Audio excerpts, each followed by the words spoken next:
speaking of the income tax on millionaires that will just become an income tax on everyone, as you know, it passed in the Senate.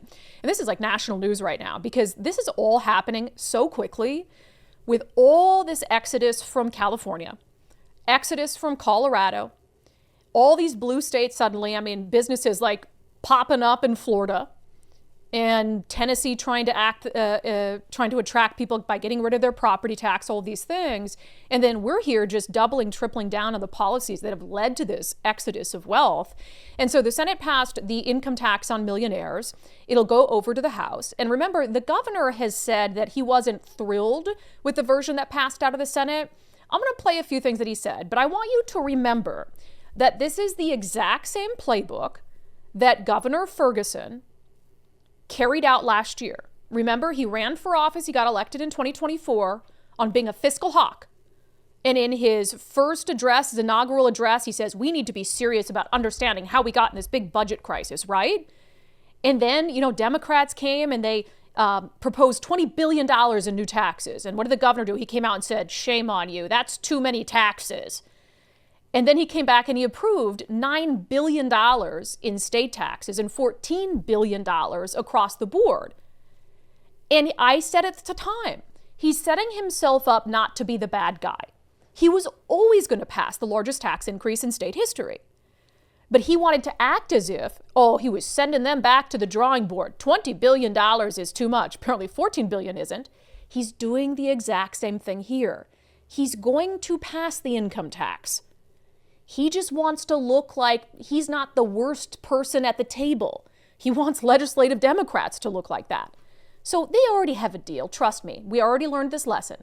They already know exactly how this income tax is going to play out and exactly what it's going to look like when it gets to the governor's desk.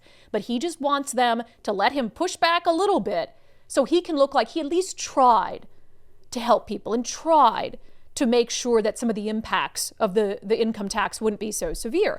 So here's what he said about the version passed out of the Senate. I've said multiple times that any bill I sign must send a significant percentage of the revenue back to Washington families and small business owners. We are not there yet, and we are still not close to being there. This bill must be laser focused on making life more affordable for Washingtonians and continuing to improve areas like K-12 education.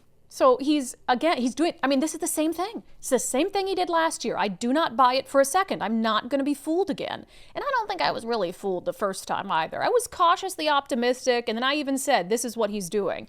So he said one of his priorities, and this is why it's just total BS, one of his priorities is trying to build into this more tax relief for small businesses. So first, we need to make life more affordable for small business owners. So as I've said before, we need to go much bigger to assist small business owners who help power our economy and create jobs.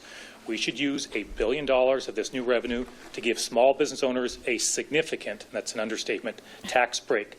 That means dramatically increasing the small business tax credit, which effectively wipes out B&O tax on the first $2.5 million in total revenue for that business.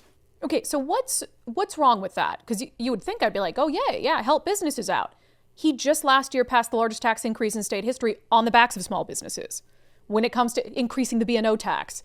So is this going to undo what you did just last year? You just screwed them over last year, and now you're saying, oh my gosh, I am the best. And if we pass this income tax on millionaires, I'm going to give relief. Such a gracious overlord. I'm going to give relief to the businesses I just screwed over? Is it even going to be a net even or a net negative? I don't even know. It's just wild to me that he thinks that we're going to believe that. And then he says, as part of this, he would also want 2 state tax holidays, sales tax holidays. We also need more sales tax relief. Sales tax hits Washingtonians hard because it's the same for everybody, regardless of your ability to afford it and pay for it. We all have essentials we need to purchase. So I'm proposing the following. First, let's create a sales tax holiday. 18 states do this already, where for a limited period of time, people can buy certain items without paying any sales tax at all. A sales tax holiday is understood by the public and would apply to all Washingtonians. My proposal includes 2 sales tax holidays, one 3-day weekend, one 2-day holiday. During that time, there'd be no sales tax on items less than $1,000. That would put approximately $141 million back in the pockets of Washingtonians every single year. Okay.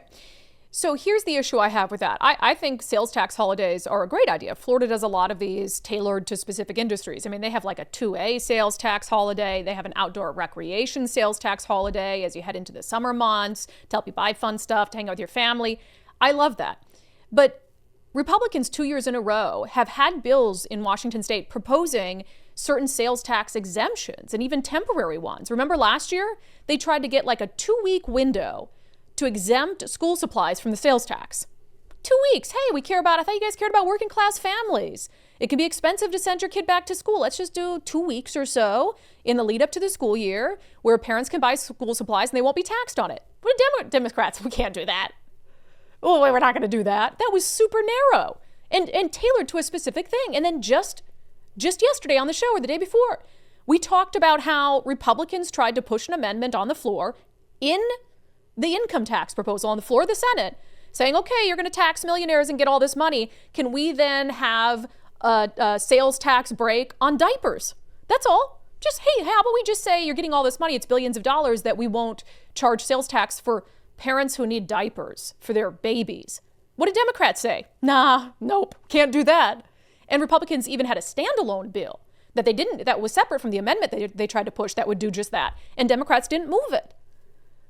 So, I mean, Republicans have had this idea to carve out certain things at a time of record revenue. And remember, we do have record revenue in the state of Washington.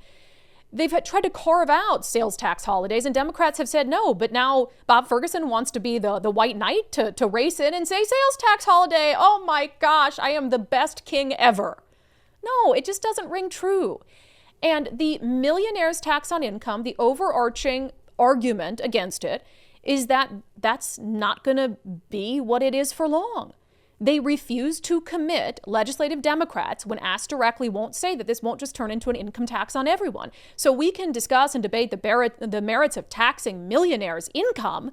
And for a lot of us who are never going to probably be millionaires, we're like, okay, why do we care? Because in 3 or 4 years, it will be an income tax on everyone when too many of the millionaires flee, take their wealth with them, and we're not getting the revenue that we expected from the tax. It's just common sense.